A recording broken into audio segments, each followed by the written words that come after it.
1.5 साल का जो प्लान बनाया था वो कितना घातक रहा रशिया के लिए, ये समझना आपके लिए बहुत जरूरी है। जानकारी आपको देते हैं। 3 साल से देखिए रूस यूक्रेन जंग जारी है, ये हम देख रहे हैं, और 1.5 साल तक यूक्रेन ने इस अटैक के लिए, जो अटैक की तस्वीरें हमने आपको दिखाई हैं, 1.5 साल तक इसके लिए यूक्रेन ने तैयारी की है। इस ऑपरेशन में फर्स्ट पर्सन व्यू ड्रोन का इस्तेमाल हुआ है, कामिकाज़ भी इसे कहते हैं, और ये ड्रोन ट्रकों में बने लकड़ी के मोबाइल कैबिन में रखा गया था, क्योंकि यूक्रेन के पास कोई अपनी एयरफोर्स नहीं है। उसने ड्रोन से ये अटैक किया और बहुत स्ट्रैटेजिक है, आप समझिए। फर्स्ट पर्सन जो ड्रोन अटैक है वो ट्रक में छिपाकर रूस के अंदर भेजा गया, सड़क के रास्ते से रूस के अंदर पहुंचा और सही समय पर हमले को लॉन्च किया गया। यानी इसकी टाइमिंग देखी गई है, कितना भीषण ये अटैक हो सकता है, इसको प्लान किया गया और 1.5 साल का लंबा समय सिर्फ इसके लिए लिया गया। आपको जरा एक और तस्वीर दिखाते हैं। ये तस्वीर इसलिए अहम हो जाती है क्योंकि आप समझें कि ये लाया कैसे गया है ड्रोन। जरा आपको दिखाते हैं, तस्वीर देखिए। ट्रक से लॉन्च किया गया ड्रोन, ये देखिए, ये ट्रक से लॉन्च किया गया। और बड़ी बात ये है कि जिन ट्रक से ये लॉन्च किया जा रहा था वो बिल्कुल जो स्ट्रैटेजिक इनके एयरबेसेस थे उसके पास पहुंचकर ये धमाका हो रहा था। इन्हीं ड्रोन्स ने तबाही मचाई है और ट्रक से इन्हें लॉन्च किया गया है। यानी ट्रकों में ये ड्रोन भरकर रखे गए थे और लोकेशन के पास ले जाने के बाद इन्हें उस लोकेशन पर जाकर अटैक किया गया। अगली तस्वीर देखिए। सैकड़ों ड्रोन्स हैं जिनके जरिए ये अटैक किया गया। ये देखिए, सैकड़ों ड्रोन्स हैं जिन्होंने तबाही मचाई है। एक टारगेट पर 30 ड्रोन, आप समझिए, एक टारगेट पर 30 ड्रोन अगर अटैक कर रहे हैं तो नुकसान तो होना तय। और ये वो ड्रोन्स हैं जो बहुत दूर बैठकर ऑपरेट किए जा रहे हैं। हमने आपको बताया कि कितनी दूरी है यूक्रेन से यहाँ की, अगर देखें तो आप समझिए कि एक टारगेट पर 30 ड्रोन धड़ाधड़ ये फायर कर रहे हैं, तो यानी ये स्ट्रैटेजी से काम कर रहे हैं। लेकिन रशिया के पास S-400 है, वही S-400 डिफेंस सिस्टम जिसने भारत का बहुत साथ दिया जब पाकिस्तान ने हम पर ड्रोन अटैक किया। लेकिन एक कमी थी, वो भारत का टच नहीं था रशिया में। क्यों हम ऐसा कह रहे हैं, जरा आपको बताते हैं। यूक्रेन ने चालाकी की है, यूक्रेन ने कई सफल ड्रोन हमले किए हैं, आपने देखा कैसे तबाही मची है।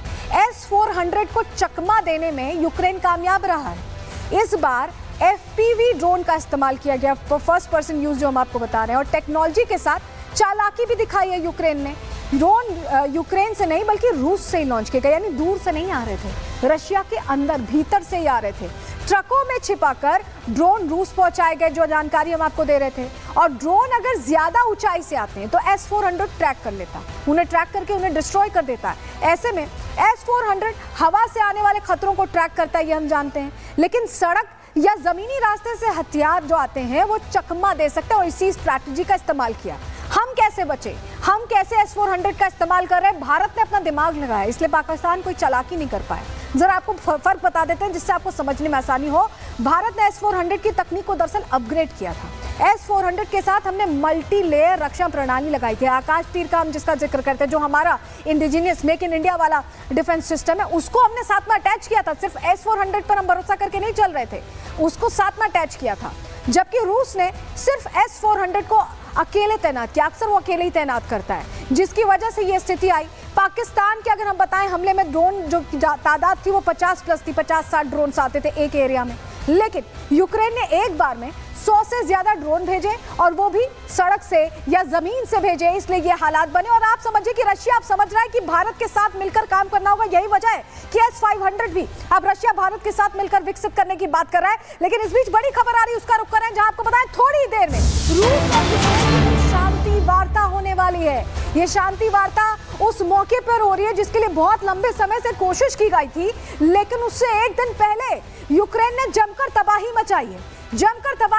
तुर्की में देखिए, दोनों देशों के बीच शांति वार्ता हो रही है। इस्तांबुल में बताया जा रहा है कि ये बातचीत हो रही है और इसके लिए बहुत सारे देशों ने पहल की, तब जाकर ये शांति वार्ता हो रही है। लेकिन अब इस शांति वार्ता का क्या एक तरह से नतीजा निकलेगा, ये देखने वाली बात है।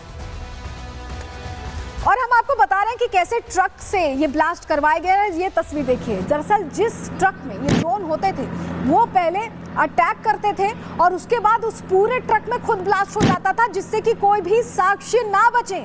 ये अपने आप में बहुत स्ट्रैटेजिकली काम करने वाली बात है। देखिए, सेल्फ ब्लास्ट हो जा रहा है, ड्रोन लॉन्च करने के बाद ट्रक में सेल्फ ब्लास्ट हो जा रहा है, यानी कोई साक्ष्य ना बचे, इसकी भी तैयारी यहाँ होती हुई दिखाई दे रही है। जरा अगली तस्वीर दिखाई। ये देखिए, जब ये सब कुछ हुआ उसके बाद पुतिन ने बैठक बुला ली, हाई लेवल मीटिंग बुलाई और क्रेमलिन को पूरी तरह से कहा गया कि इमरजेंसी मोड में आना है। जिस तरह की तस्वीरें सामने आई उसके बाद क्रेमलिन इमरजेंसी मोड में आ गया, पुतिन ने बैठक बुलाई। लेकिन पुतिन ने इसके बाद क्या किया, इसके बाद काउंटर अटैक हुआ और उसके बाद आगे की रणनीति भी तय हुई है। लेकिन इस बीच एक और बड़ी खबर आ रही है, उसका रुख कर रहे हैं रूस के चालियाबेंस्क में ही सूत्रों के हवाले से जानकारी मिल रही है। ये बड़ा अपडेट सूत्रों के हवाले से मिल रहा है कि करीब 3.5 लाख रूबल में किराए पर यह कमरा लिया गया था और किराए के कमरे में ड्रोन असेंबल किए गए थे। उन्हीं ड्रोन से कल एयरबेस पर अटैक हुआ था। तो 3.5 लाख रूबल में बताया जा रहा है कमरा किराए पर लिया गया और यहां पर ड्रोन असेंबल किए गए। इन्हीं ड्रोन्स के जरिए अटैक हुआ है। ये इस वक्त की बड़ी और अहम खबर हम आपको बता रहे हैं। ये खुलासे अब हो रहे हैं। इस बीच आपको बताएं कि हाई लेवल बैठक होती है रशिया में और उसके बाद रणनीति तैयार होती है काउंटर अटैक की। क्या करता है रशिया, जान लीजिए। यूक्रेन के हमले के बाद रूस का पलटवार देखा गया। रूस ने यूक्रेनी सेना पर सबसे बड़ा ड्रोन अटैक किया है और एक ही दिन में 472 ड्रोन और 7 मिसाइलें दागी गई। हमले में यूक्रेन के 12 सैनिक मारे गए हैं। 60 से ज्यादा सैनिकों के घायल होने की खबर है।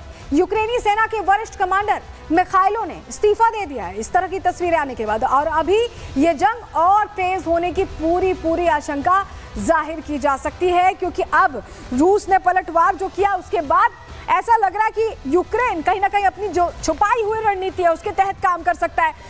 जरा आपको रशिया के अटैक की तस्वीर दिखाते हैं। देखिए ये रशिया ने कैसे पलटवार किया। ये जो धुआं आप देख रहे हैं, पूरा जो ब्लास्ट हो रहा है, ये रशिया ने अब एक्शन लिया। रशिया इससे पहले डिफेंसिव मोड में था लेकिन अब अटैकिंग मोड में आ चुका है ऐसा लग रहा है, क्योंकि रशिया अब स्ट्रैटेजिकली मूव कर रहा है। एक चीज देख रहा है कि कैसे अब यूक्रेन को ज्यादा से ज्यादा नुकसान पहुंचाया जाए।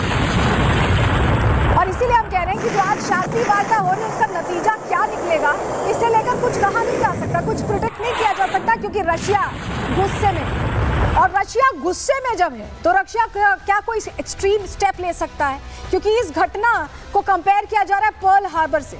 जरा आपको बताते हैं पर्ल हार्बर की जो घटना हुई थी और इस घटना में कितनी सिमिलैरिटीज हैं। आप समझिए, हमलावर देश पर्ल हार्बर में जापान था और यहाँ पर यूक्रेन है। उस वक्त जापान का टारगेट यूएस नेवी थी, इस वक्त यूक्रेन का टारगेट रूस के एयर बेसेस हैं, जो हमने आपको बताया 5 एयर बेसेस।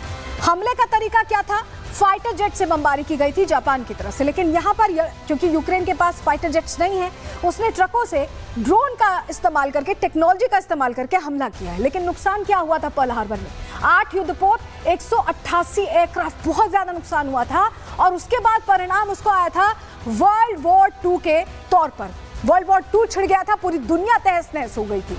इसका ऑपरेशन जो चला यूक्रेन का, ऑपरेशन स्पाइडरवेब, इसमें 41 फाइटर जेट्स का नुकसान है और अभी ये शुरुआती आकलन है, हो सकता है इससे ज्यादा नुकसान हो। और ऐसे में अब क्या वर्ल्ड वॉर 3 हो सकता है, जवाबी हमले की तैयारी क्योंकि अब रशिया कर रहा है। तो ऐसे में क्या होगा, इस पर सबकी निगाहें टिकी हुई। लेकिन अगर आप समझिए कि ये जो हालात बन रहे हैं, ये तो डरा रहे हैं, ये कह रहे हैं कि कुछ भी हो सकता है, क्योंकि रूस क्या न्यूक्लियर अटैक कर सकता है। क्या इतने गुस्से में आ गया रूस कि अब न्यूक्लियर बटन दब सकता है, क्योंकि अभी कुछ ही समय पहले अपनी डॉक्ट्रिन में बहुत सारे चेंजेस रशिया ने किए थे। क्या कुछ चेंजेस किए थे, क्या बदलाव हुए, जरा जान लीजिए। रूस के पास बड़ा